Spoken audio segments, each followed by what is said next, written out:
That's it? Wow. Yes. That was a ride. Yeah, Hello, I'm dizzy. Is this thing on? everybody? Yeah. we're here. We didn't break it yet. Is everybody frozen on here? Or is it just me? No. Just you, You. man. Everybody looks fine to me. They're all Yeah, I'm, Hello? I'm fine. Yeah.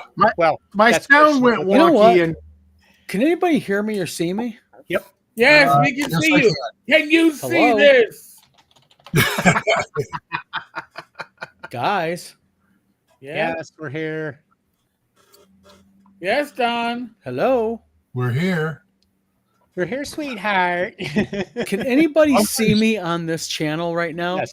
I can Everybody see. looks like I can see everybody. Okay, are we back on now? Yes, you're here. You Yeah, know you're we're here. here. Hello. Literally, I'm sitting there for the last 30 seconds talking. And Well, we, we hear, know that 'cause we fine. were listening to you. we hear you. Okay. Well, we're starting off. Okay, we got all the bad stuff out of the way in the No, we early. didn't. Oh, you hope. We didn't get all the bad stuff out of the way. We're only warming up Okay, to the bad this is stuff. going to be wonky tonight. It Yep. certainly is. I got a feeling that Don's going to have to reboot and leave us Whatever. for a few. Oh, we get to be naughty. Yes, hold on. Well, I'm anyway, not wearing any pants. hello everybody. This is the vlog of many things, and we are Yeah. cursed. We are cursed tonight. With me. Eric's not wearing pants. You can hear me. Okay, I can hear Glenn. Yep. You can hear me. I can hear him sipping, so he's got sound. Yep. And I hear Steve. Mm-hmm. Okay, everybody's here. Yes. Fugly, Chad Deckout, Mr. General PB, everybody. How's everyone doing tonight? Sorry about that. We're in a little bit of a weird thing because, like, the video froze. Only the very for you. beginning. Only I for thought you. weird was normal for us. Only me. for you. Tonight we're going to be talking about. Eric touched this, but we're going to take a little bit of a different route, and that is What- 6E. what- possible Oh, that's what I 6E. touched. Okay. We also have a very lively email. I got a whole bunch of emails here, and yeah. So before we get into the meat and taters of this meal, Taters? anything in general, guys? News? Anything different happening this week? Oh, Glenn Hallstrom, everybody, is now live on Amazon. His book, When the Fat Orc Sings, His Adventure, is now live on Amazon. Yeah, but Congratulations, as long as he's Glenn. not a Mexican orc, it's okay.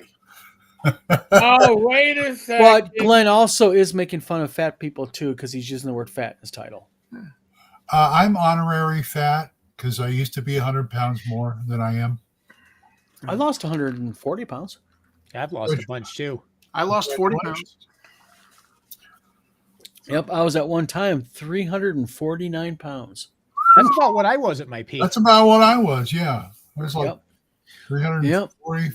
My wedding pictures, man, that shows fat Don. I'm Yeah, not joking. My freaking neck is probably this big around. I look like one tube. Shamu Don. Oh yeah. Well, you know me back when I was that fat. Oh yeah. And then I saw Melanie, my ex head secretary up front when I lost all my weight, and she's like, "I thought I heard your voice. Is that you?"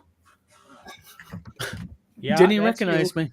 Look at my old man Grognard videos. You know, you can see what kind of a whale I was. But so, anything interesting happening in the gaming world as of this week? Well, Eric spilled some really juicy rumors concerning D&D and WotC. Yeah, we're gonna get into that. Really? That has to do with the 6E stuff. 6E.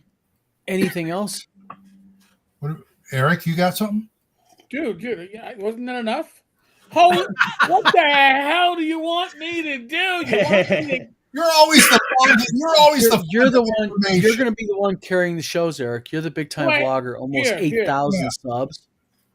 I'm going to quote to you a brother, a Catholic brother, who I worked for one summer, who asked me after I didn't know how to strip a floor of wax because I'd never done it before with the. You don't know how to strip a floor with wax. Yeah, with the little buffer machine. You were never in the military. I can tell that. No, I wasn't. And he goes to me, "Do I have to hold your hand? do I have to wipe your ass after you take a shit? I was like, I don't think I'm staying at this job. I got a man of the cloth offering to wipe my ass. I think I'm leaving. Sure, that's not a trick, Eric. I don't know. Well, we Do you gotta want ask you because you're the Kickstarter watchdog too. So Yes. Oh God! And we go back to And real quick, I'll answer Mr. Gunn real quick. Mr. Gunn, it's like the updates I do about every other day in Gangbusters group. Right around the 15th to the 17th, they'll be shipped because that's when I get them back. What do you think? You don't have a time machine? So, on that note, let me ask you this: you had a fire in your shop, and a lot of your equipment was crashed. Attached. It wasn't his shop; it was the attached. Yeah, but water damage. store. He got Yeah, smoke water damage, and if you've ever met a fireman, So what's the situation with your equipment in your shop now? It's all good. Insurance paid for. We got equipment on the way from overseas. We'll be back up and running sometime in January. Oh, On the way. All right. Bigger, better. Does that mean my book will be out in January? No. You're going to be sometime in June or July. Oh yeah, you got a third party print. That's right. Never mind. Glenn, we love you, man. We love you, Mr. Gunn. Not a worry. You can ask me anytime. Mike in Crawford says, "My brother in Christ, I'm quitting this job." There you go. So, interestingly enough, shall we? What do we do first? We talk about. Well, we all know about Luke's photo op with Watsy.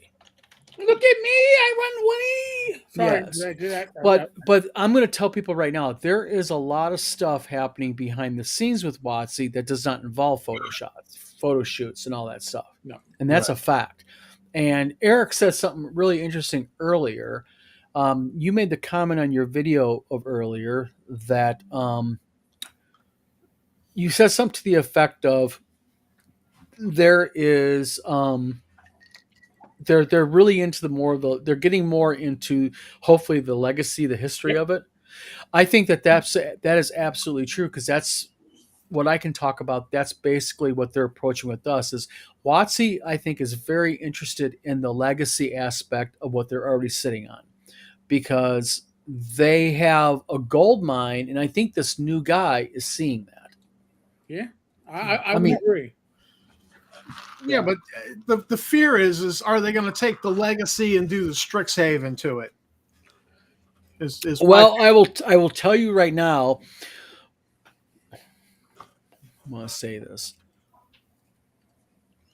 Wizards of the Coast is very interesting in sub-licensing now legacy product, but they are being careful how they do it. They've got to be. Sure. Yes. They've got to be. So it is a the way I think Wizards of the Coast is approaching it is that they have 5e content. Then they have legacy content. And they're trying to figure out some way of bringing that legacy content up more to the front and ingrained with 5e. Yeah. And what they're doing is they're approaching smaller creators about helping them do that. And they don't want large creators. They want smaller creators because they feel there's more of a passion for it. Plus, it's easier to control, I think, their IP when they're dealing with a smaller creator. Oh, right. Probably. And that's about all you can say about that. That's pretty much it. Yes. Well, yeah, because like Pathfinder would be a bigger creator, and if there was an issue, Pathfinder would be like whatever, Yes. Life will go on for us, but a small creator is going to be yes sir, no sir. The line is also keep in mind one thing is, and this is kind of like a really smart way I think of handling it, is when you're dealing with a smaller creator.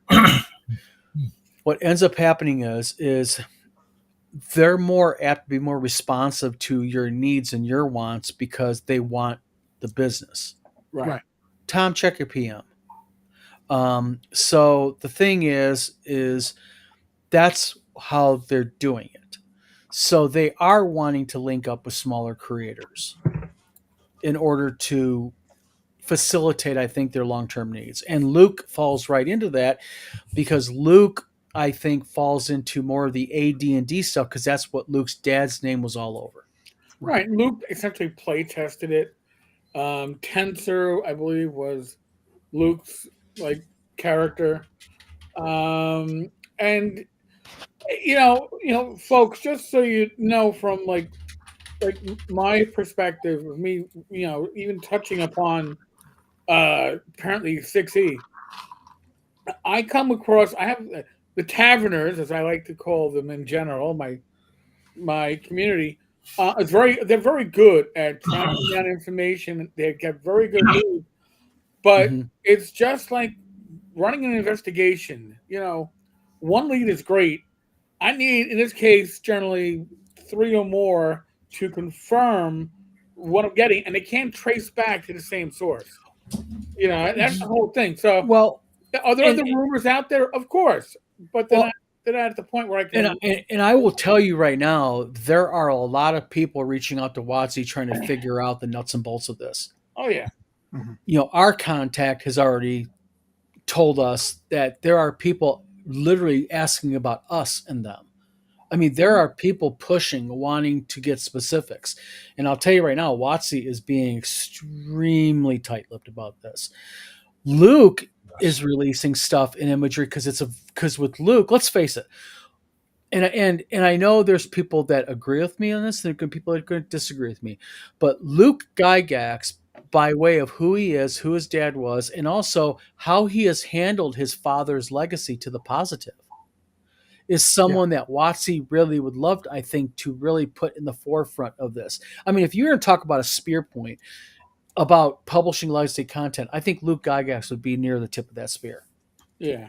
Other creators, other smaller publishers are more down, but Luke would really be. Plus, AD&D is a big, big thing, and I think realistically, I think that Luke would be a wise choice, and I think that that's probably what they're doing. They're probably talking with Luke about AD&D, probably to a 5e conversion, because that would make sense. All right, I want to address. Dino has a statement or a question about the people who are still at WotC, that still have sensitivity readers. Listen, I think that we saw a shift at WotC when Jeremy Crawford and Chris Perkins left to join Darrington Press, which is what is it that the guys that do that stupid theory roll. Yeah, I was about to say Roll for Combat. I'm like, no, that's not right. Now I'm just looking at it. Jeremy was the lead rules designer for D&D. Yes. He was a WotC guy for 18 years. Chris Perkins was at TSR. Yeah. Okay, that's how long he was with the company for. They left. They are here. You want a rumor? They are apparently the ones that forced Mike Merles out of the D&D sphere into Magic the Gathering for a little bit before he himself had to leave WotC, because people weren't complaining much under Mike's leadership, but the huge change in the perception of what D&D was, with your pastel colored beholders.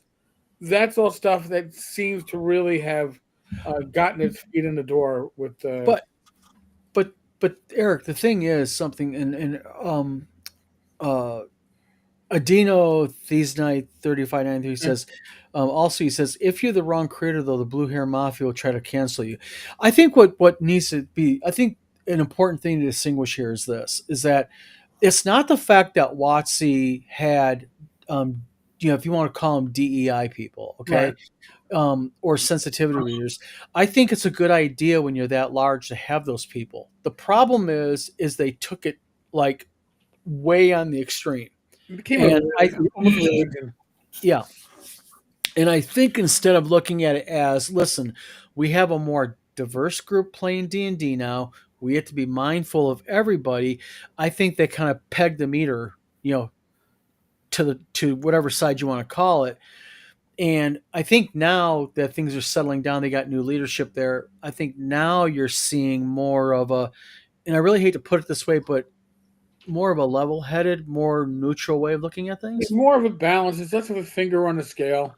And you have to remember something that, and I listen, a lot of corporations forget this too, but they have what's that word? Fiduciary. They have a fiduciary responsibility to make the maximum profit they can for their stockholders. Okay, and if you do a review of a company and you start going, well, this isn't the best way to make money, then they're gonna have to pivot. And I think we are currently seeing a pivot amongst many companies. Now, if you aren't publicly traded, nobody gives a flying fig Newton, and you can put the finger on the scale whatever direction you want to, but market decides. But the thing is when you, but that's the thing with Wizards of the Coast is, let's face it, they have some huge properties. They got Magic the Gathering, they got Magic, they're tied in now. Of course, Hasbro is their older brother, and that brings into a whole bunch of stuff. So, we in our little fishbowl, we look at it as D&D, OSR D&D. There's people that are big 5e modern D&D. And, I catch the sarcasm in the DEI comment, and I get it. But also, I think you have to look at, and I face this, as small as a creator as I am, is I have to be, and Steve will say this, like with my old publishing company, we had to be careful what we published. We didn't publish erotica. Now, I could have quadrupled my business, and I'm not joking, if I would have published hardcore erotica. I believe that. Yeah, but the thing is as a business, when I saw this with Two Moon, was there comes a point where you become so big that now everybody is looking at you with a microscope. Yep. Mm-hmm. I haven't reached that with Wizard Tower yet, but I had it with Two Moon. And, you have to be very, very careful. So with Wizards of the Coast, no matter what they do, they're not going to make a segment happy. Right. They're always trying to thread a needle, and they're too big to thread a needle. Yeah, you're going to piss off one segment or the other to some extent. That's life. My channel is there all the time. All right. Yeah. I try to stay in that middle ground, and I always get accused from one side or the other for being a tool of one side or the other because I'm in the middle. You're not going to please everybody. Well, that's the thing with you, Eric, and Eric, you're a good example. Is when I first met Eric, and this is crazy going to sound, but when I first met Eric, you had 900 and some odd subs. Yeah, I wasn't big. And then now you're up to what? You're at 7,900 now. Scheme of things, let's get it right. It's over 8,000. You hit 8,000 finally. I hit 8,000 earlier today. Yeah, hold on. Let me refresh. I thought I did. Oh, no, I didn't. Oh. You're right. I was in my mind. I surpassed 7,900 today. 7,900. Yeah, it was 7,900. I was about to say, because I was like 77 the other. Okay, good. I was about to say, because the hate mail I sent you with my anonymous accounts, I want to make sure I get it right. No. I got 75 subs yesterday and like 60 today, and you kind of like lose track. Yeah, you're right. Zatron says, I think that's exactly it. The people putting money into their company started noticing that they weren't getting their expected returns, and it finally worried them enough to look for reasons why. And that's the thing, when you're that big. Chris Lundgren says, I do love my OSR games, but I'm impressed with the new 5.5 new starter sets. Anybody want to comment to this? Yeah, I'm actually going to say, on the blog side, one of the things that skyrocketed my blog's popularity in the beginning was covering the Pathfinder beginner set, the first one. Really? Because what you got for your money in that starter set blew me away, and the gameplay was very close to OSR at that level of gameplay. And I believe similar can be said probably about the new starter set of the amount of material they give you. They give you a lot of material in those. Yeah. D&D 5 is not my cup of tea. D&D 5 2024 is like somebody peed in my tea. So I'm not gonna check it. But if you're into that, if you're into like water sports, it could be a great choice. They give you a lot for your money. I got to say they're not making much in the latest starter kit. Well, Mr. Gunn says, Don, the problem with WotC is, excuse me, the problem is WotC has not done anything creatively in years. It's all poorly recycled IP, no new settings, no new game systems, no new adventures, nothing. Anybody? Yeah. You know what? Well, but the people that were all about recycling have gone on to Darrington Press. So Yeah. we'll see. We'll see. I you know what? You can only judge a company by its current leadership. I know we judge them by the prior leadership. Their new vice president, Dan Ayub, and I'm talking about Dan because he came in and he's the first person to come in to WotC to the D&D IP and say, what the hell is going on? Why do we have this division working with this and not with this division? It's all under one person. If you want me to take this job, it's under me, and we're going to have one vision. Well, I will tell you right now, their upper management now, and I'm going to tell you by just my opinion on this directly, is they are hugely not only player focused, but they are hugely focused on what do not only the new players want, but what do our existing older players want, and how does that tie into our older legacy content. You'll hear legacy content out of them an awful lot in talking to them. Well, and here's a little secret, folks. Do you know which segment of the population has the most disposable income? Older. The ones that you're looking at on the screen right now are the ones that have the disposable income. We're the ones who WotC has not really tapped into as efficiently as they would like to. So I'm not surprised that there's a pivot going for my wallet, and I'm happy to see it. Well, Fugly says I'm not impressed with the price of the new starters, but again, okay, I'm going to defend WotC in this. Okay, the problem, Mr. Gunn, with the price of these new starter sets is this: is Wizards of the Coast sources all their materials from overseas, mainly China. With the tariffs the way they're happening now, and you have to understand the way probably WotC looks at this, small companies look at how does this affect me with my next order. Wizards of the Coast looks at this, how does this affect me on next year's orders?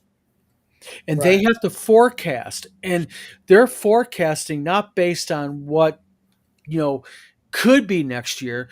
They're forecasting on what's happening today and how will today, by assuming that's still going to be that way next year.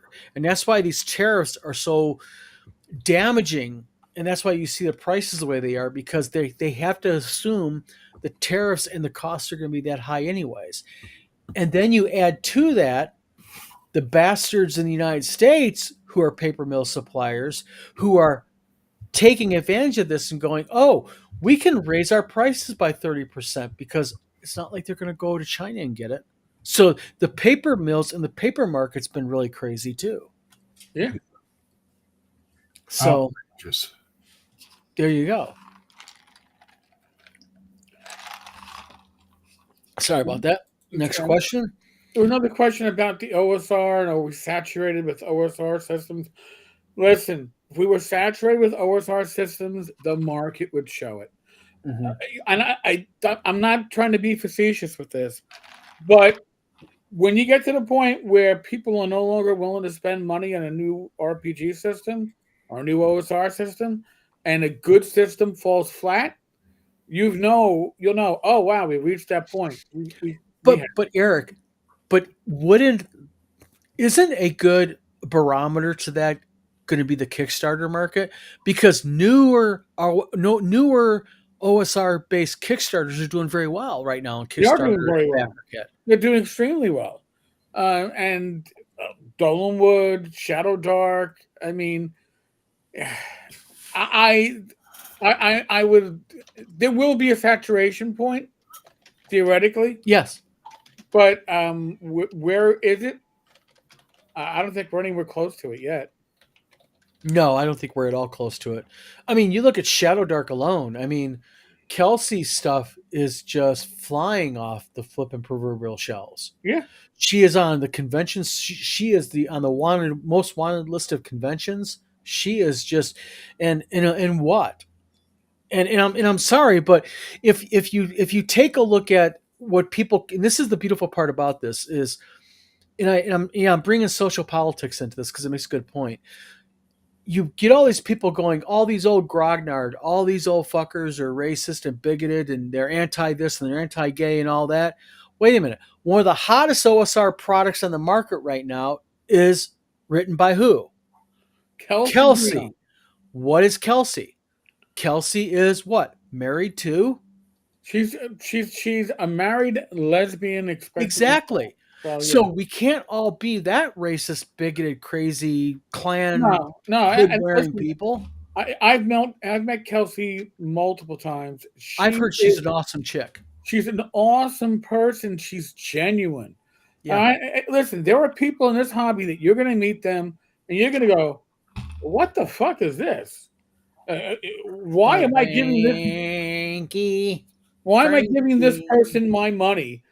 This is the." And then other people you meet and you go, "My God, they're almost nicer in person than they are, online." Or when I see them, how'd that happen? Well, I mean, it happens because people are trying to be authentic. I try to be authentic. If you've ever met Glenn in person, if you've seen him on one of these videos, oh God, he's horrible. He's actually this is what he is.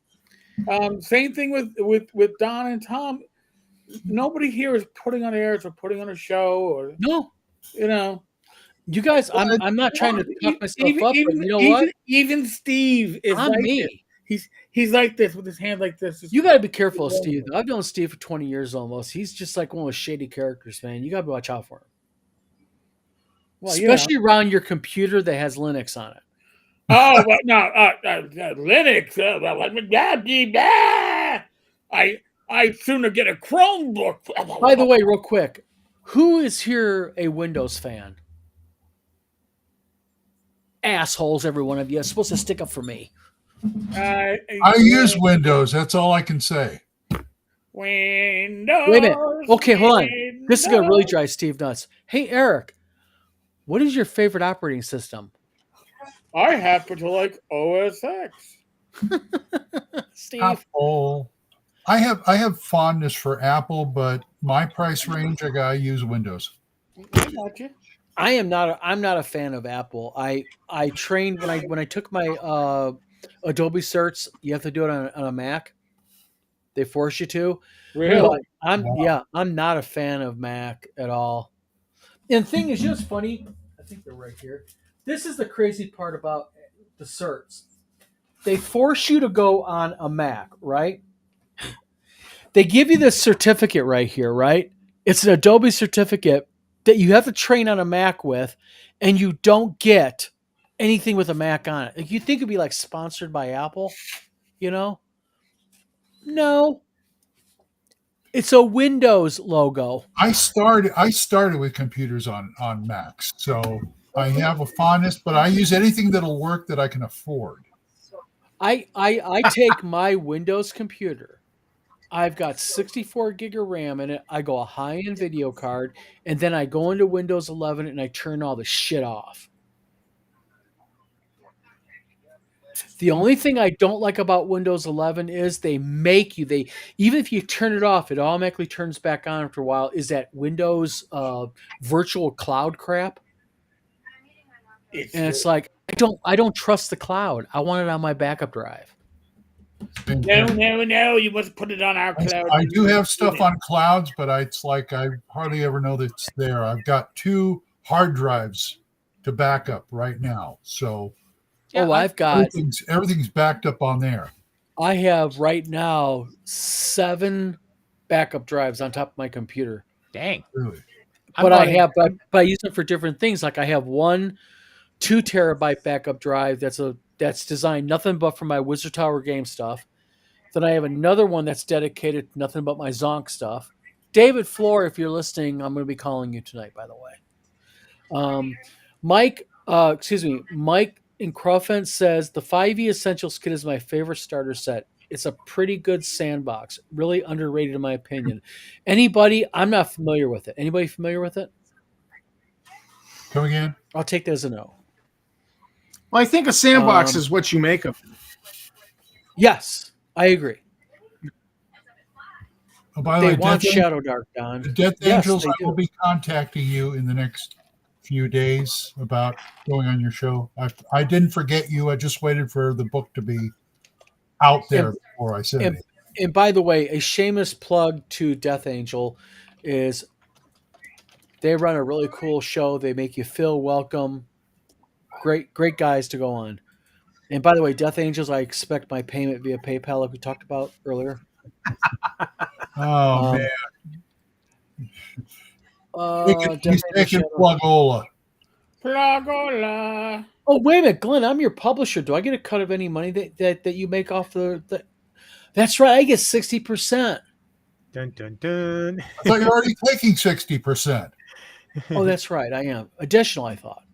Anyway, you can't get 120%. That don't work. 120%. Real quick, Christopher Lundgren says 10 double-sided maps over 60 tokens, entire keep on the Borderlands map, stand-up character sheets, pieces, new management. Wow, you get all of that with their starter set, Chris? Seriously? I'm not being facetious. Honestly, you get that. I'm pretty sure you do. Is that the D&D? Or yeah, Tim Shorts did a review on that. So nice. Is that the Essentials? That's their new starter set. Wow. Okay, this is going to take a little while, so might as well get into it now. You guys want to get into emails? Sure. This is going to be a while. We got a lot of emails, guys. The only good thing I know about Pathfinder is they turned out some really nice maps. Nice. Yes. Oh, wait, we got extra comments. I didn't get all the comments. Sorry about that. Okay. Stranger Things starter set. What's the difference between the Stranger Things starter set and the normal one? It's kind of like the what is it? The Rick and Morty starter set. It's just themed. Oh, themes. Yeah. So they're milking the show basically. The IP. Yes, definitely. Okay. They're milking it like you would. Whatever I'd say would be taken the wrong way, or the right way and still be wrong. So nice. Yeah. Death Angel says too many useless doodads and whatnots, as my wife likes to call all the fun adapters and connectors at the Hemfests. Many dongles. We broke the narrative. Holy cow! I got a lot of McGrog nerd and gaming only. I'm incredibly racist towards gnomes. Hey, don't hate on the gnomes, man. Whoa! Who let Matt Jackson in the room? What the hell? Death Angel Shadow, nothing. We're getting down to him. Don't worry, we're getting there. No, don't break your neck trying to get all these. Anything? There's Tom's connections. I support Linux and Windows daily. That's right. That's right. You actually got a job. I can't agree. Okay, Eric, 1971 says, I can't agree with LGBT ideology as a Christian. However, I have never heard Kelsey Grammer say a bad word about anyone. She seems genuinely pleasant person. She is. Really. You know what? You know what? I look at it this way. It's like gaming. You know what? I have no way I can judge anybody else, not based on my bad habits. Chad Dugout says, but that doesn't count. We can let little things like objective evidence get in the way of the narrative. Windows, yes. See? Yeah. I hate Macintoshes. Ooh. Fighting. Windows sucketh. OS X.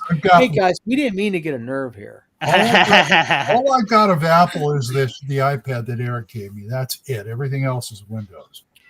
Well, like my friend used to say, you know why they call the iPad a pad, don't you? I'll tell you, I love it. We're supposed to get more laughs than that. I'll give him that. I love it, but that's about it. Be that way. Well, I never joined the cult of Apple. I am an avid Apple advocate for one thing only: the iPhone. I love my iPhone. Sorry, I do. You're allowed. As I was saying, Chad says I use Windows, but Linux Mint better. No, it's not. Tom prefers the Pangle OSS. What the hell is the Pangle OSS? I think that's a Linux distro. I'm not sure. I don't remember. Oh, Pangal. It's the Star Frontiers reference. Oh, The Pangal operating system. Explain. Well, the Pangal Corporation, Pangalactic Corporation is the company.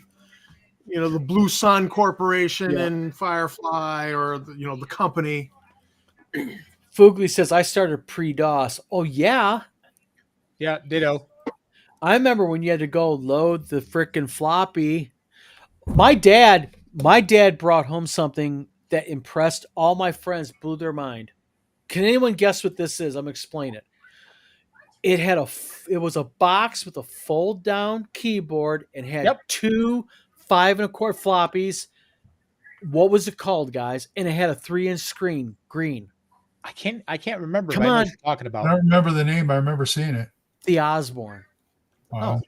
I remember my friends blowing their mind, and my dad let me take it to school, and my computer teacher was like, "Wow, that thing's portable." It weighed like 60 pounds. I mean, I was the first Mac portables were like you'd break your back trying to carry them. Yeah. Mm-hmm. I remember playing Oregon Trail on the TRS-80. Remember that, guys? Oh wow! You died of the plague. I remember my neighbor got Commodore Android, 64. iOS, personal tech. Go ahead, Tom. No, I remember my neighbor got was the Commodore rich. 64. And we all went over to his house to play Radar Rat Race. Yeah, he had to be rich, man. What a yeah. I remember in junior high. Air Force enlisted salary, I guess, but Wow. 64s were cheap. Apple IIs. Then you had money. Well, I'll tell you something that you really wanted to define yourself. When I was in junior high, everybody had the Atari. Yeah. Like Atari was a thing. But I never forget his name because he was a fucking prick. His name was Paul Glaza. And Paul Glaza's family had money, and they bought him a television. Wow. And it was everybody was like, blew the mind. oh, Paul, if you're listening, you're still an asshole in my book. Death Angel Shadow, sometimes the answer is Fisher Price Tonka. Fugu says I have an external 8 terabyte for data, 10 terabyte for backup. I have an 8 terabyte, but that's my general backup. I back up everything on that at night. I use a NAS and then portable hard drives. Yeah. Mac I have a 2 terabyte and a 4 terabyte courtesy of Mr. Eric Tinkar. Oh, Eric, you giving out terabyte drives? No, but No? Glenn was in need, and occasionally I can appropriate funds from the channel to help those in need that help the channel. Death Angel Shadow, we don't discuss that publicly, okay? I'll give you my PayPal, okay? Shh. See, I buy the. Has anyone got their check yet from Luke? I'm still waiting for the check from Luke. Never. I think Luke is still waiting for his check. Yeah. Linux Mint. Wow, that's Linux Mint. That's the older one, ain't it? No, it's a fairly recent. It's a current Linux distro. Hey, hell yeah. Kids on bikes. Okay, so what is actually happening in D&D? Is it going to chug along with percent 20 years or come up with a new system? How do you think it'll evolve? I think they're going, my personal opinion, I think they're going to come out with I'm going to call it the Luke version 6e. And I think you're going to see some surprises with some of the legacy content. I just really do. I think they're going to be doing a lot of cool stuff. You are too. Yeah. Well, holy cow, guys. The chat is like crazy here. they don't want you to read those emails. Come on, dude. We got 47 people online right now. Just let people know real quick. 47. And we'll get to the email here in a second. This is crazy stuff. This is good stuff. Like, going back to your little comment about Windows earlier, because I tried to say something but had my mute on. Is you said when you get your Windows 11, you turn off all the useless stuff, and I said, does that mean you turn Windows off too? Basically, yeah. And they make it harder now to do that because it wants to constantly turn it back on. Yes, because they want control of your PC. Especially the Windows, they want update. Oh yeah. The 64 is coming back. Yeah, they actually sat there. They're doing a lot of that legacy stuff. They're putting it back on. The Commodore 64 is coming back. Atari has announced, and it's already been released. It actually looks like the old Atari 2600s. Nice. So, long live Zork. Yeah, and long live Zonk. Dave, I got to talk to you, Mr. Floor. We got to get together. Death Angel says, my first job when I was 14 was working for a local computer company back in Florida. We had a few of the suitcase computers that came in. Oh, yeah, those are the God. I'm not joking. My computer teacher was blown away when I brought that damn thing in. You know? Pathfinder 2 second edition server, but the new WotC set is amazing. New character. Chris, why don't you do a YouTube channel and you talk about the older stuff like this? You are really Superman. You're really knowledgeable about this newer WotC stuff. Yep. I bet you people would be fascinated with that. And I'm not being a jerk about it. I mean that seriously. Like, you really should start a YouTube channel.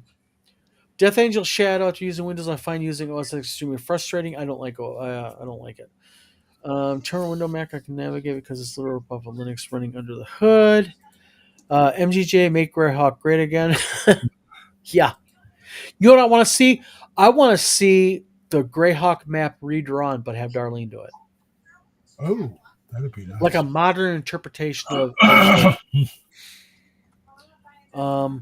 I have 3 laptops. One with Linux, Mint, amazing Chromebook, love it. It has a T hard drive. My Windows 11 laptop was crippled, delivery to run well.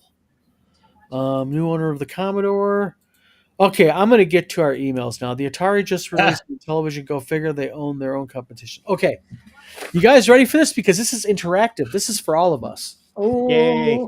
Ready? Who wants interactive? You're going to love this, Glenn. We're grognards. We don't interact. All right. Carl from the lands of Kalash. I doubt that's where he really lives, but maybe he lives there in his mind. Says this. I live in the frontier. Yeah. Getting into game design, what are some of the biggest things I need to look out for? Call them traps of the business. Guys, any ideas for someone entering us, some of the traps of the business? Players. Sorry, just off top. I'm sorry. I didn't. No. He's talking about getting into game design, Glenn. Oh, like you're designers. Game designers. I can start off easily with one. Go ahead. And that is one of the biggest traps of the business that you got to watch out for when you're doing game publishing and game design is art. Yeah. Especially now. Mm-hmm. You have people that claim that they don't do AI, and they do AI. And the problem is doubly is AI is getting so good that it's very hard to determine if it's AI or not. So here's my suggestion. You're just getting into this, which means you don't have connections with artists. Yep. You don't know the artists that are legit from the illegitimate. Go to drive-through, look at their stock art collections. There's a lot of purchase stock art collections and use that to fill out your material. It's the most cost-effective method as someone starting out, because you're not going to be making big bucks on your first project. Well, come on, everybody makes $1 million off their first. Okay, same thing with YouTube channel. You're not going to make big bucks on a YouTube channel. Yeah, if you're going for stock art, though, caveat emptor, it depends on the genre you're designing.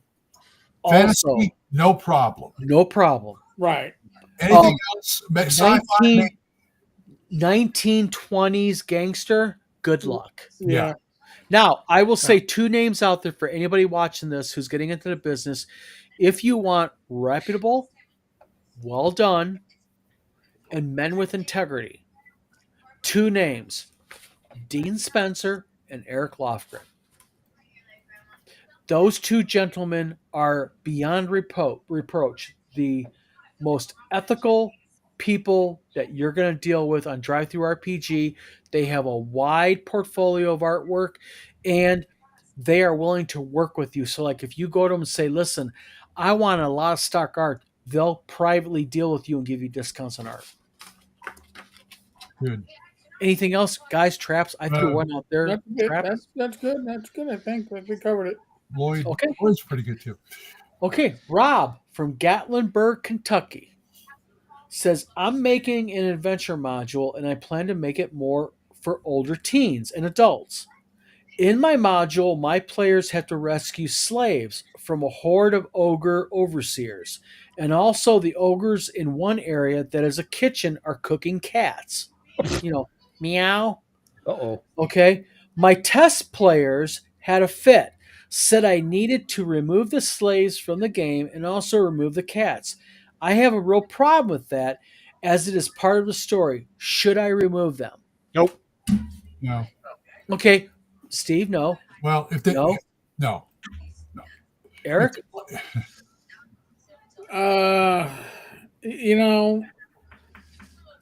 This is one of those things where maybe you need to Meow. Yeah, my cat's not near me right now. Leave the pussy jokes out of it. But I think, you know what? You're going to, when you're, especially if you're talking about doing this for publication, I think that's what he's getting at. He wants to do it for publication. Well, if you're doing it for publication, you better put a warning on drive-through. Hey, just so you know, this includes. But why? Why do I got to do that? I mean, I'm not trying to be a dick, Eric. Why? Because you have animal cruelty and slavery. So you should mention it. You should mention it because if you are going to be a publisher, you can go two ways. You can be the here's my cards on the table, and I don't want to. I'm not. But if you actually think about this the right way, cooking cats, a lot of people like eating pussy. All right. Oh, you're keeping the material. Cats. I'm talking about cats. But you're warning people who may be triggered. All right. So you got. So you can warn them, you cannot warn them, and then piss off a segment of your population, and that's okay. If you want to do the Vanguard route, go ahead. Or you can modify your material to remove that. You don't want to do that, so that's why I'm saying, hey, be advised. Take the safe route. Just here's the I'm advising the buyer that you may be offended. Okay. Tom? Real quick. Oh, sorry. No. It's all right. Tom, your opinion on this, your take on this. What do you think? I go back to this story I heard a long time ago about Indian who was trying to carve his first canoe, and everybody in the tribe came by. Oh, that's too long. It's too short. It's too wide. It's too that. And so when he took everybody's advice and he made his canoe and he went out to the canoe immediately sank or capsized, and he came back to shore. And so when started carving a new one, when everybody came by and gave advice, he says, listen, that's everybody's canoe over there. This is my canoe. I don't need your advice. And I come back to, if you try to please everybody, you're going to please nobody. Not going to please any. Yeah, I agree. You're not going to be unhappy. That's the thing. You're play testing, and this is the feedback you're getting. Yeah. Okay. If your feedback to this was people were okay with the situation and nobody take the feedback that you're getting as feedback. Why am I getting that feedback? And also, you have to be very careful because really, when you think about it, and Eric, you raised a very good point here, and so is Tom, and that is when you do play testing, you are taking a very small segment, but you have to look at that segment more broadly. And I actually have to now kind of real quickly change my thoughts on this because Eric is right, and that is maybe the solution, Rob, is to go ahead and keep your content, but look at two different things. Number one, maybe give a warning, like Eric said, but also, and I don't know this, and we don't know this, but Rob, how are you presenting the slave?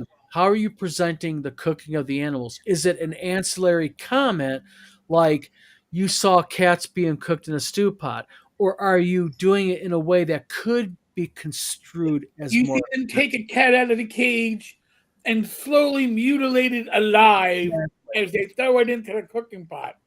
Yes. I don't know Tom, how you look like you have it. something you want to say. Well, yeah, I mean, it's presentation is a lot, and to Eric's point, putting an advisory on there. If if you warned me that this product has a lot of anti-Christian or a lot of content going a certain way that I don't like, that I just don't appreciate, well, then I won't buy it. But that doesn't necessarily mean that I'm And just because you did that one product, I'm never going to buy one of your products. You Yeah. won't have pissed me off.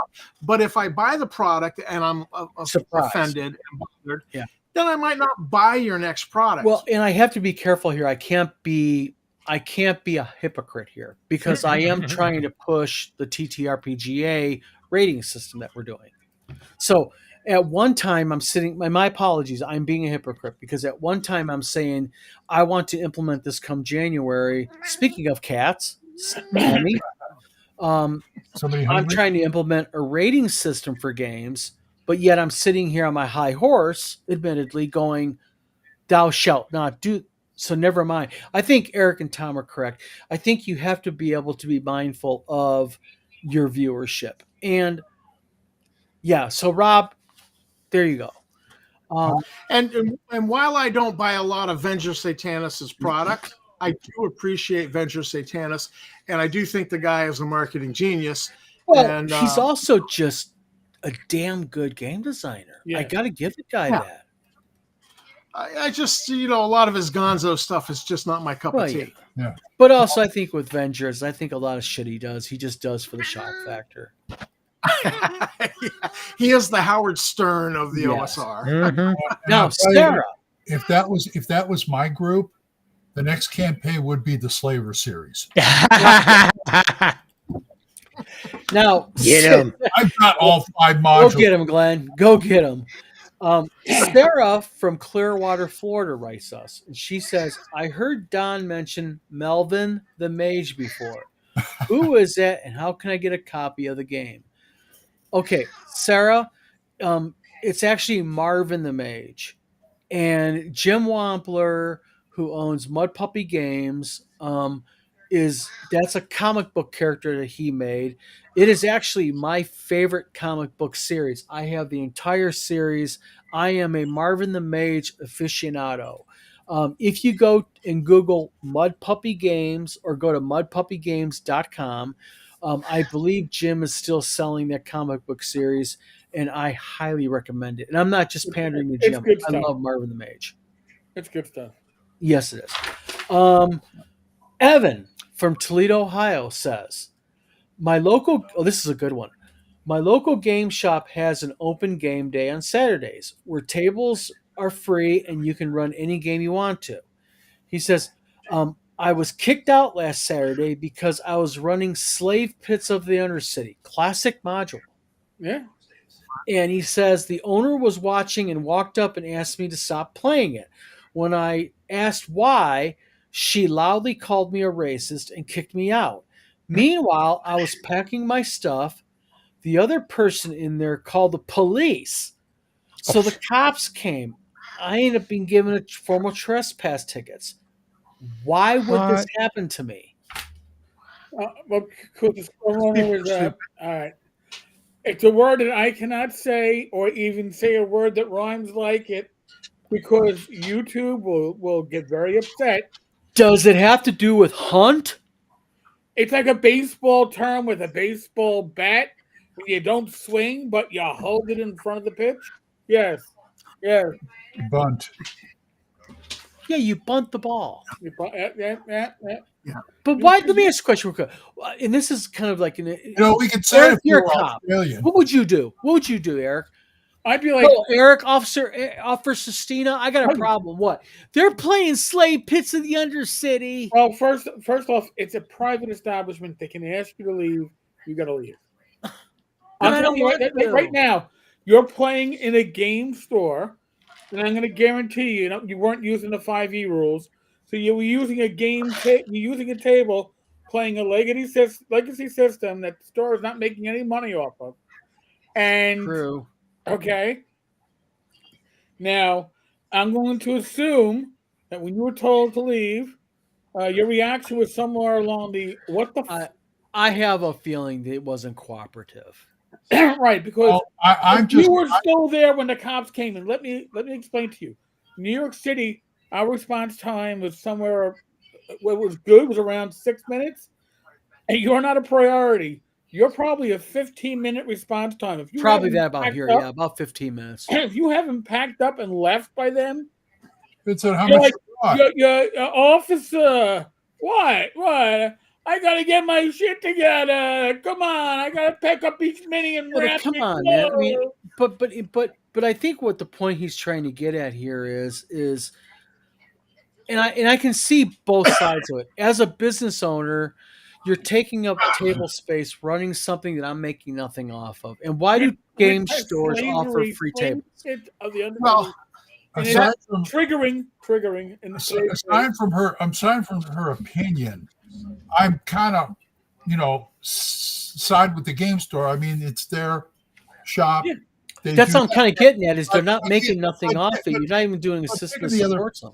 but see, that's the point, though, is that you should patronize the shop and spend some money there. Right. I Yes. understand that. I go into a shop like that and I buy paints, I buy a paintbrush, I buy a 3D print.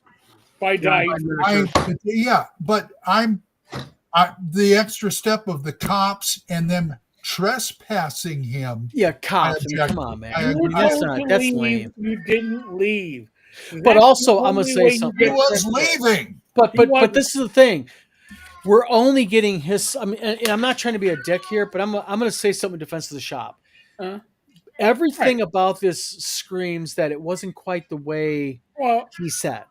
again, I can read 20 years in law enforcement. I can tell you, if you're still there when the cops show up, when you were told to leave, you weren't leaving. Okay, there's no way in hell Yeah. you were not leaving. You were likely causing a scene, and Yeah. I would get there, and I would still tell you, do me a favor, There's a lot Get more to out. the story, I think, here. and this person didn't want to do that. So They were playing D&D. They weren't playing a war game where you had, right, Yeah, hundreds it's of pack people. up your fucking books and get out. Yeah. And I'll be honest with you, as a gamer, and I'm not shy, but I'll be honest with you, if I'm in the middle of a game store and someone's telling me to get the fuck out because I'm playing a game, I'm actually going to want to leave. I don't want to stick around for the bullshit. I don't want the drama. I'm going on 58 years old. I've had enough drama in my life. Trust And me, I they're dealt not with getting Justin any and more us. money out of you. So yes, so Evan, I feel sorry for you, but Evan, I really wish we could get the entire side because I just think that there's a lot here. Again, one side, but we have a retired NYPD cop that used to supervise freaking detectives. yeah, I'm detecting an omission, not lies. I'm detecting an omission. From the story. Yes. The time frame was not working out for me. Okay, Not, but now not when Evan, the cops were there gaming themselves. Oh, hold on a second. We were in a. but Evan asks a really cool question of us guys. This is gonna be fun. Oh, okay. Evan from Bison City, North Carolina asks, "What does each of you like most about creating games? If you all can one at a time say your reason why you like making games and what you like creating about games, that would be cool." So we'll start at the top. Steve, roll with it, baby. Just find ways to have fun, I guess, is just my simplest way to put it. Okay, Glenn. Now, are we talking games or adventures for games? Okay, this is how he puts it. I'm gonna read it verbatim because I kind of did a little bit. What does each of you like most about creating games? If you all can one at a time say your reason, that would be so cool. So I think he wants to know what we all like most about creating games. So What motivates us? yeah. So Glenn, what is it about making games that you like so much? Having fun at the table, performing for the players, and the players performing for me. Hearing the lamentations of their women. Drinking their blood from their skull. There you go. That- Well, here, I'm going to take the next one because I Go got ahead. to bow out anyway and run over to the Discord. Oh man. I know. Trials and tribulations and all that stuff. I enjoy the act of creating. I enjoy the act Oh, we're of, so close. and thinking how it's going to be used. Usually by me and my group, or me and the convention I'll be running it at. 50 people in our live right now. Oh, nice. 50. All right, you earned it. I'm not gonna put my. But I'm just saying. I get punched drunk. So you like the creativity I of like the the creative creativity. process. The creative process is a fun process, and I get lost in it sometimes. Respect that, Eric. Yeah, thank you. And listen to those 50. I love you all. Eric, I got to have a run good over night, to okay? Discord. Thank you. See you tomorrow night. right. See you tomorrow night. I'll see some of you tomorrow night. Yeah. Yeah, me and All right. that guy up there, Don. Oh, am I invited tomorrow night too? Of course. Am I like just Oh, a regular he's thing not on involved. every other? Am I a regular thing on those Friday Hey, nights I'm now? a regular here now. You're a regular there. Yay. I'm Okay. irregular, but I got to go. Okay, Tom, what do you think? What is your favorite part about making games? Well, you kind of fall into it. As a kid, you get exposed to Lord of the Rings, and you're like, mind blown. And it's like, oh, I want to do this. You look at what Tolkien did, and of course, he spent 30 years creating the Lord of the Rings and that whole setting, and it's just like, yeah. And then you find D&D, and you're like, I could do this. I can do this, and you just, there's something about it that scratches an itch. But in my adult life, I just loved Star Frontier so much that I really kind of just poured the whole setting into the brain, and then I'd be like, all right, I hear this news story over here happening in Boston, and how would that play out in the frontier? And the next thing you know, I've written an article without even trying, and I put it in a fan magazine, and people are like, that was cool. And so I don't know, this idea of there's an itch. If you've got to create, there's an itch inside you that makes you want to create, is all I can say. Yeah, same thing with writing. I mean, if you're an author, you could say the same thing about that. Yeah. I think game design and writing are they kind of go hand in hand. incestuous. They kind of I think they mix. They're the same. But I think with me, I think what I enjoy most about it is I just like the creative process. I like I like the idea, and me and Tom's joked about this before, me and Steve has, but like I'll run into a problem with a game mechanic or a part of design, and I'm literally like in the shower, or even worse yet, that's why I carry recorders with me in my coat. I'll be in the car driving, and it'll just hit me. Ding. Yep. And what I do is I take my pocket recorder out, and I'll transcribe my idea. But to me, it's literally the idea or the process of you start with nothing, and then I just kind of like a rough idea, and then by the time you're done fleshing it out, you have a really good core mechanical concept for the game. That's what I just enjoy. I just love the creative process of it. Sometimes I will be in my sleep creating, writing something, and and I'm like, I gotta get to middle of the night. I gotta get this out of my head. Yeah. Because the subconscious was working on it, and then I'm like, well, that was good stuff. I don't have, my conscious brain doesn't have that. I gotta grab onto it. But that's the reason why I think you do it a lot, like with me in the car, because a lot of times in the car, you're just like on autopilot, and your just mind is kind of like rolling. But Sarah asks a pretty cool question. Sarah says she's from Arkadelphia, Arkansas. Arkadelphia, it's real. I looked it up because I thought, come on. She says, please, each of you, can you tell all of us, we little listeners, what your favorite board game is, but also what is your least favorite? And no cheating or trying to say I like them all. Everyone has a game they do not like, so no excuses. Steve, favorite and unfavorite. I would say unfavorite would probably be Monopoly. Okay. And favorite, I'm not sure. It's been a while since I played like board games to any extent, so I can't say which one would be a favorite. But the definite not favorite is Monopoly, because everybody always bankrupts me. Gotcha. Glenn? Okay, I've actually got some stuff for this. My least favorite is Risk. Ooh, No, I love Risk. No, I could care less about conquering the world. Sorry, Glenn. We can't hear you, Glenn. No. My favorite, I need to put an honorable mention in there too, as of a few years ago, Horrified. Mainly because I'm a big fan of the Universal Monsters. What's that? Horrified is a game where you try and stop. Horrified is that old school game where you bring in like Dracula and all that. Yeah, you try and stop them. Yeah. Yeah. And I actually heard of that game. I've never played it. But my actual favorite that I've taken to convention before and had a ton of fun in is Robo Rally. I got that game packed up. We want me to bring it to WizardCon? Certainly. I love Robo Rally. I've had such a good time with that at a con. It's great. If I wasn't role playing, I would be playing that. Okay. Tom?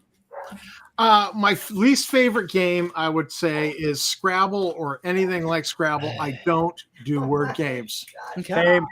Whereas my wife does. That's her. But I am more of a Sudoku. My brain does Sudoku. It don't do Scrabble. I don't do which makes no sense at all. Yeah, my mom do crossword puzzles. He's over here reacting. But like Risk, probably.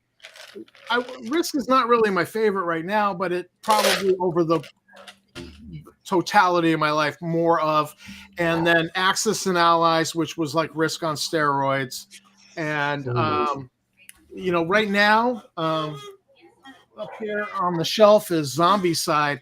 I've never played it. Bring Zombicide with you when you please come to. I'd love to play it. I've never played it. I've heard a lot. Well, what I like about it is that all the players cooperate together, and you are going to live or die by your cooperation. Gotcha. Zombicide. If you don't cooperate, forget it. Gotcha. You're going down, and it's going to be ugly. And that's actually kind of fun because you will have TPKs in Zombicide because somebody got stupid. As far as mine goes, okay, my favorite, I'm going to have to say a duel. My favorite is D20 Delving. And I say that duel because, of course, I invented it. Me and Tim Cass did. But I tell you what, I think which D20 Delvings will be at WizardCon, I really want you guys to play it and get your impressions of it. Because you and Tim Cass? Yeah, me and Tim Cass did D20 Offer let you? Yes. Wow.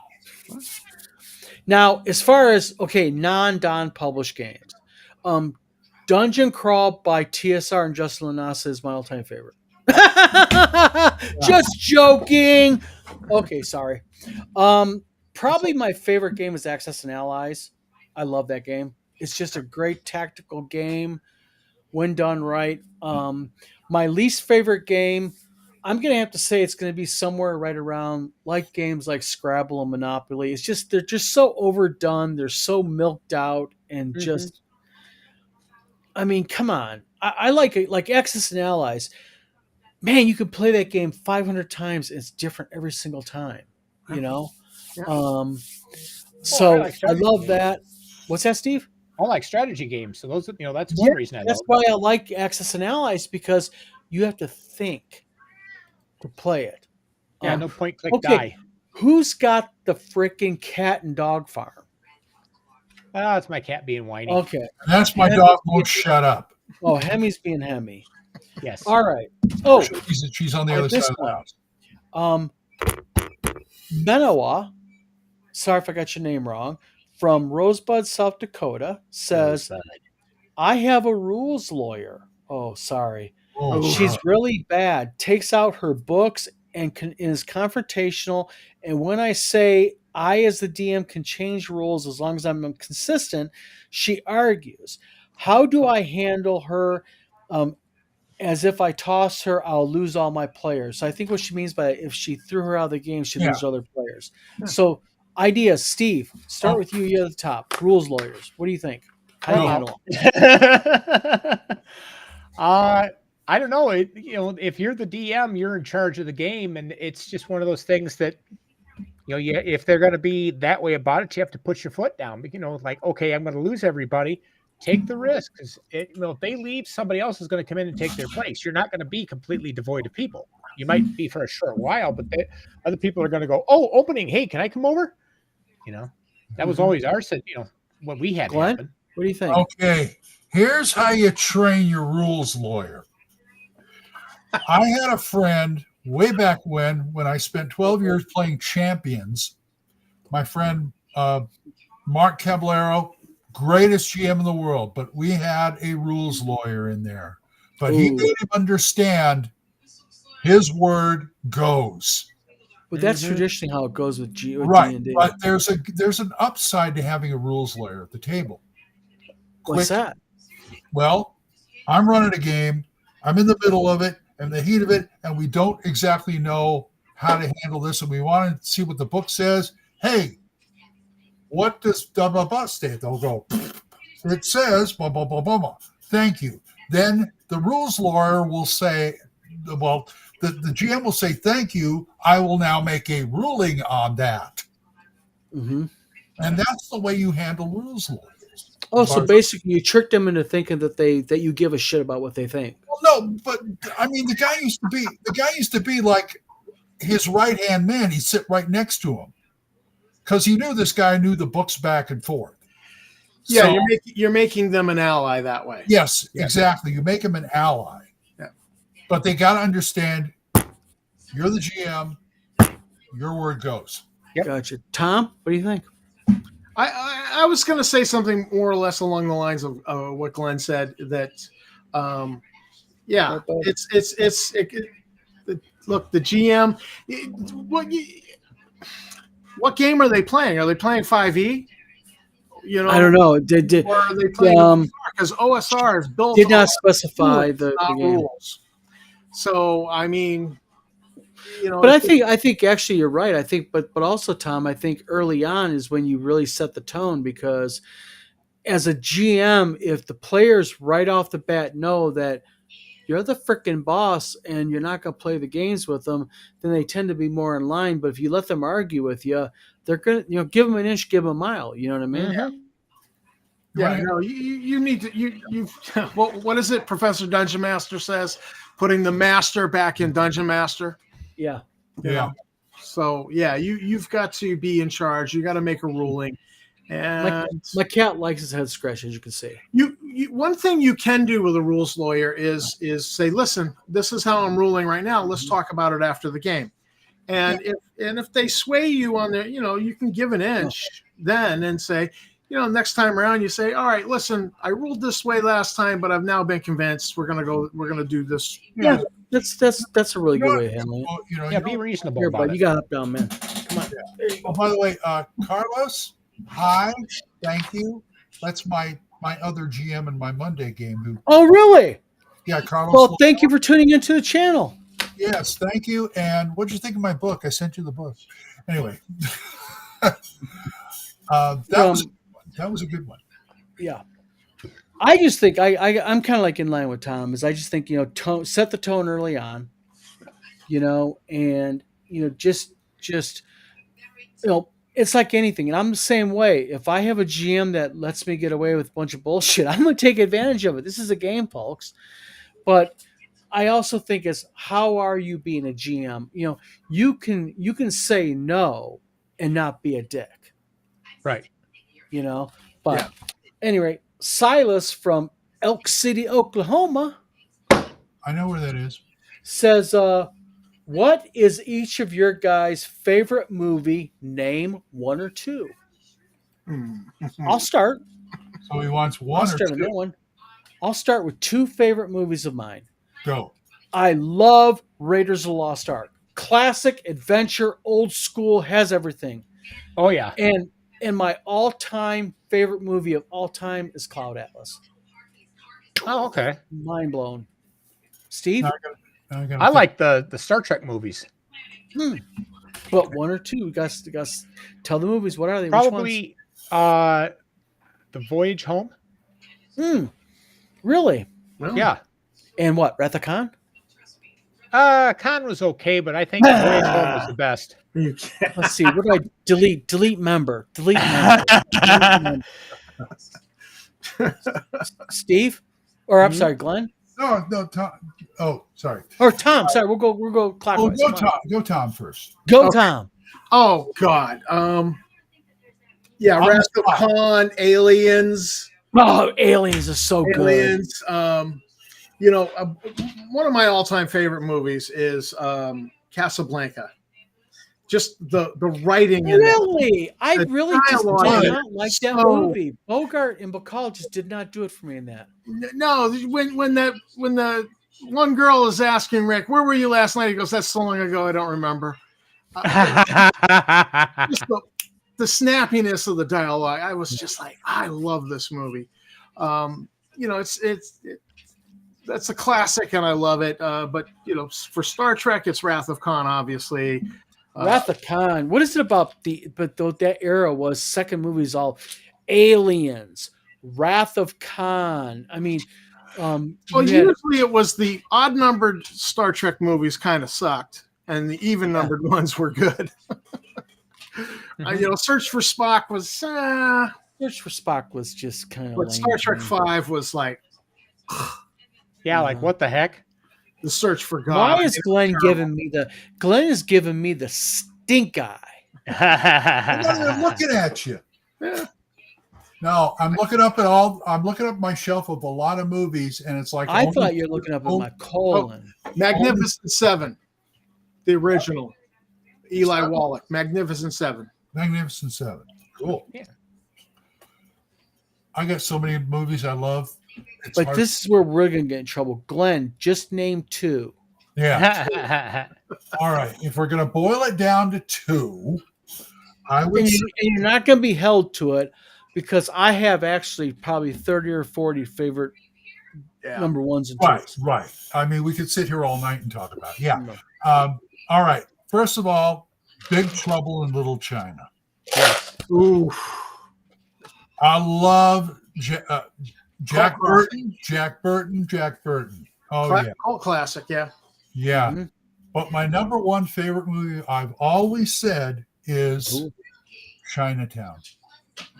Chinatown for me was not bad as a good movie. But I've seen that movie over 50 times. I saw it in its original run. God, you're fucking right. I did the same thing with the original Star Wars. My dad took me to the original run of Star Wars. Yes. I remember sitting in the theater going, what am I watching? But I was enjoying myself. I remember Star Wars. Chinatown I had to be talked into going to see because I did. Nah. Then I went to it and it's like, this is a great movie. I remember though with Star Wars, remember the scene where Luke says he's not going with Obi-Wan? I got so upset and I walked out into the lobby and I missed the part where he was going to go back with them. And I remember my brother coming out and going, dude, you're missing the best part. I'm like, why? They all lied. Luke's not going. And my brother's like, dude, they're going. Luke's going. What? So we did like all proper kids did back then. We waited till the movie started over again. Remember? You get to sit through multiple showings. And we watched the movie again. Oh, nice. And it all ended happily because Luke ended up saving the frickin' rebels. Oh, by the way, honorable mention, Dark City. Let me ask you a question about that. What is it about Dark City you like so much? Because I'm going to be honest with you. I really could not get anything out of that. Really? Yeah. I just like the feel and the vibe. The vibe, I can see that. feel, and it's got that noir kind of. Noir, yeah. Go with the sci-fi twist, and the twist near the end is like. Has anybody watched the movie Young Sherlock Holmes? Yes. I love that movie. Tom, Glenn, Young Sherlock Holmes I know is what it is. by George Lucas. Yeah. Or no, Steven Spielberg. Spielberg. And basically, Tom, it is about how Holmes and Watson met at school. Okay. And they go on an adventure together, and that's how they kind of met. And you find out why Holmes doesn't fall in love anymore because of his precious Elizabeth. Oh, And yeah, this is an alternate version of Holmes. it is the unauthorized version, but also they bring into how did Holmes and Moriarty have such a deep connection. Well, my favorite is the holodeck Moriarty. Oh yeah, yeah. There you go. Yeah. And honorable mention for favorite film is Mad Max Beyond Thunderdome. Oh, really? With Tina Turner. I feel like the Mad Max movies got better with each one they made. Yes, that's true. They did. Yes, they until did. This, whatever that last one was, with the weird. But I'll tell you something. Breast milk. And I know it's cliche because of D&D, but I'm gonna tell you something I really, really, really enjoyed, and that is the 2 Conan movies. I like the 2 Conan movies. Yeah, when you just want blatant violence, classic D&D, like bikini wearing women with the boobies hanging. I'm sorry, my wife loves me; she knows I am. Schwarzenegger in the 80s was just great. It's just D&D. It's like Conan is like D&D personified. You know. All right, let's get to another one. One of the greatest.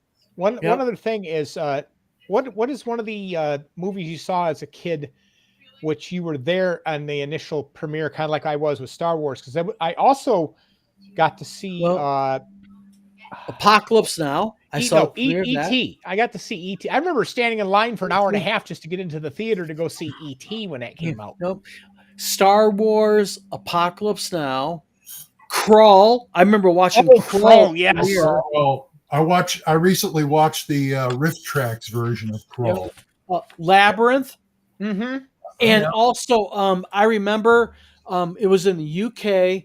We had a trip for our journalism class to go see The Dark Crystal. Oh, yeah. But it was before the movie came out. They gave our school in the UK a special thing for the journalism class. We didn't meet George Lucas. We met one of the associate producers was there. Oh, nice. And they had a really big thing, but we got to watch The Dark Crystal. That was just so cool. Oh, by the way, in Big Trouble in Little China, the correlation for that for a double feature is Buckaroo Banzai. Buckaroo Banzai. Yeah. Buckaroo Banzai was just too far out there. Oh, sorry guys, but a classic, Time Bandits. Yes. Oh yeah. Yes. Or Goonies. Goonies. I love Goonies. Goonies, great adventure movie. You felt like that was a D&D adventure. Yes. It could be a D&D adventure, actually. Yeah. I had Time Bandits, and I sold it. Oh, Time Bandits. If you're gonna drag in Terry Gilliam, mine is always going to be Baron Munchausen, and Fear and Loathing in Las Vegas. How about, have you guys ever watched a movie called A Fish Called Wanda? Yes. No. And Tom, get it. The title doesn't bite me. It just doesn't grab me. A Fish Called Wanda, Tom, is hilarious. Yeah. Okay, we'll get on a new question. Yeah. See, I told you the emails, guys. Email us, man. We rock this shit. Brett. Oh, no. Wait a minute. Wait a minute. Sorry. Sophia from Detroit Lakes, Minnesota. Again, I had to look it up. It's a real place. This is kind of a different, deeper topic. Gentlemen. Uh-oh. Who the fuck is she talking to? Do you think racism is a problem? Tom's like, oh, get the headphones on. I'm having a hard time hearing. Oh, do you think racism is a problem in gaming today? And since you're all older than me, I am 22, which I am older than 22. Was racism really a thing back in the days of Gygax and Cask and Company? I never really saw Okay. anything. I'm going to say something real quick, and then you guys got this one. In my standpoint of growing up, and I started playing D&D when I was 10, okay? And I played D&D steadily growing up. Like, we had a regular gaming group. When I moved, we found another one and all that. I never ran into any racism or sexism. One of my first gaming groups was one of the kids in there, his nickname was Taco because he was Mexican. His nickname was Taco. Yeah. We had my girlfriend at the time, Carolyn Bugger, was in our gaming group. We had a football player who played D&D with us, but we weren't allowed to say we knew him and gamed with him, or he kicked our ass. You know, so I personally never was exposed to anything like that growing up, and I lived in the UK, and then we moved to the Detroit area when we came back to the States, and then to a small town. So my answer is not like you see people claiming online. No, was there racism? Of course there was. There's racism right now, guys. But Yeah. Steve, Tom. Yeah, most people today, I don't think there's actually racism in a broader sense. I think it's more focused. Like too many people are, get like super butthurt over just little things, and I think it's not there's actual racism. I think they're just looking for an excuse to whine and make a noise and be seen because they don't feel like they're being seen. Yeah, Tom. I think racism gets projected backwards. Yeah, and it's because my experience, I encountered D&D at age 10 on an Air Force base. The United States Air Force at that time was considered the most integrated institution in America. Yep. And so you were just happy you played with this kid, didn't care that he was Asian. Tom, real quick. You played with that kid, he didn't care he was real black. Quick, is it fair to say back in our day, we didn't give a shit? All we cared about was playing D&D. I still don't give a shit. Yep. Or building forts or riding bikes, and you Playing just didn't guns. care. Playing guns was popular. Oh yeah. Or if you were getting into trouble building a Polish cannon on an Air Force, any partner in crime would do. You didn't care about race. I never saw racism till I became an adult and I moved to Boston. Uh-huh. And ironically, the staff at the place that I saw racism outnumbered my color. And so I thought it was funny that everybody was like finding racism everywhere. And I just got along with everybody, and I had a reputation for getting along with everybody. And so I never became a target for it.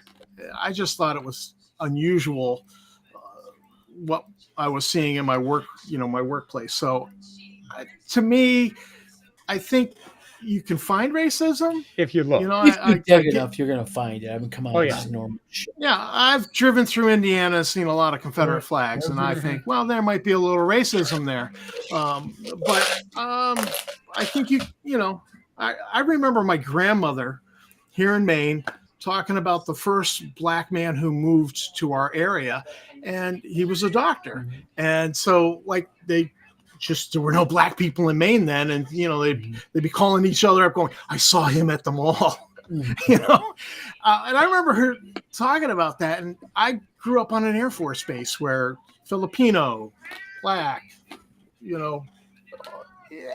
everything, and I just kind of was like smiled at my grandmother, and I love her, but she just doesn't understand how it is out there in the world. She didn't have my experience. Mm-hmm. So, yeah.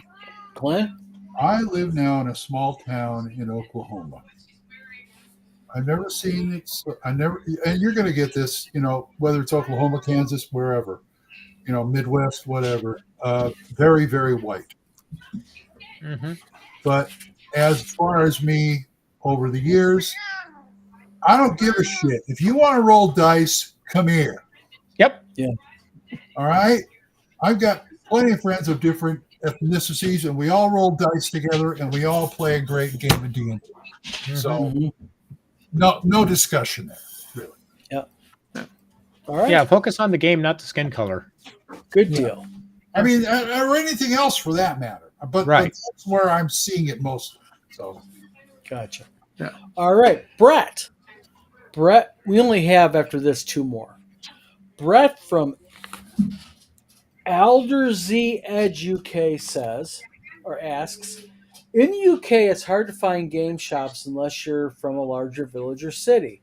However, we do have not far from me, and they have a large Warhammer presence in their game shop, and very little D&D. They have an open game day on Wednesdays and evenings from night until 4 p.m. and then close to 8 p.m. Sorry about that. I'm reading it verbatim. And also on Saturday all day. But the owner says no D&D, as he claims it is bad to small kids. Can you give me any advice on trying to persuade him into allowing D&D? Warhammer is just as, if not more, violent than D&D. I think that's kind of a little bit of a read, but I think what he's getting at is Warhammer's accepted, D&D is not, because D&D is bad for kids. Did everybody get that vibe? I get the vibe that they're very partial to the Warhammer. They don't want anything else to compete with it. So what do you think, Tom or not- Steve, is the solution? Tom? Steve? What? Steve, what is the solution? Do you think you could help Um, offer a solution? Solution. Maybe try to convince him to, at least give it a chance. I mean, I realize why he's doing it, but it's like, at least give it a chance. I think maybe also another idea would be is to maybe just quietly, not in front of people, just engage with them one-on-one. Say, hey, I have a question for you. I know you don't like D&D, you think it's bad for kids, but why do you think it's bad for kids? That's a good way to do it. Yeah. Well, I also think the wargaming hobby started in Great Britain. Yes, it did, and it was big there. It's still really a lot big bigger. there. That's why Warhammer is so Little Wars, H.G. Wells. Yeah. And I have to just let the dog out. So I missed what you guys might have said, but it could be that there's a possibility of, that legacy of people still thinking satanic panic kind of stuff. I just recently encountered someone. I was like, oh yeah, I write for an online fan magazine for Star Frontiers.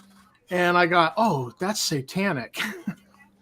And I'll tell you right now, the satanic. It's sci-fi. The satanic panic dies hard in some people. I found that out with my wife, so and her family. Anyway, totally forget what I was going to say. Anyway, so he's not racist; he's gamist. That's a good way to put it. Nice, Glenn. Two extra experience points for that. Touché. Which kind of goes along with what I was saying about the idea that he probably is very, very partial and therefore protective of wargaming or whatever it is that he was playing, and doesn't want anything else that might interfere with that or challenge it. Let me tell you, as far as there are people like that, like North Texas, Doug, God rest his soul. Him and Bad Mike did North Texas RPG Con, and it was RPGs. He was a great guy, but he didn't want any war games or stuff like BattleTech or anything like that. They're just role-playing games, unless you were a guest of honor. Then you can run whatever you want. Gotcha. Yeah. So there are people like that. No, get it away. That's bad. Ixnay. No, I mean, it's just like anything. I mean, also sometimes game shop owners let their own biases get in the way of their shop. Yeah. So, but well, gentlemen, it's 9:35. Like Forrest Gump said. Go ahead, Tom. What? Like Forrest Gump said, stupid is as stupid does. Yippers. So, Well, guys, it is 9:35 in the evening, and we've had quite the chat. Everyone in chat, thank you very much for coming in. Thank you. Again, you look at our email on the very bottom, the vlog of many things at gmail.com. You know what? If you guys email us, we read your emails, and this is a large part of our show tonight. I mean, just because of the great emails that were sent to us with good questions. We really do appreciate that, because I say this all the time. Without everybody in chat talking, without emails, you guys are what makes the show. We're just kind of like the Muppets here. Make it work. Yeah. I mean, someone's got their hand up my ass right now going, Don's talking. I don't need that image in my head. You're underneath me. Uh-oh. I got to go let the dog back in. So, hey, see you later, Don. But all right, guys. Gentlemen, thank you for coming on tonight. I appreciate it. Glenn, congratulations on your book being published. Tom just took off. Fine, be that way, Veralt. But seriously, Glenn, congratulations on your book. Thank you. And for those of you looking for it, Glenn Hallstrom's new book is called, Glenn? When the Fat Orc Sings. Yep, A Lumper's Adventure. It is currently available on Amazon. It'll be within the next 24 to 48 hours available on Books A Million. And BarnesandNoble.com, yes. And also, it'll be on the new Wizard Tower Publishing website.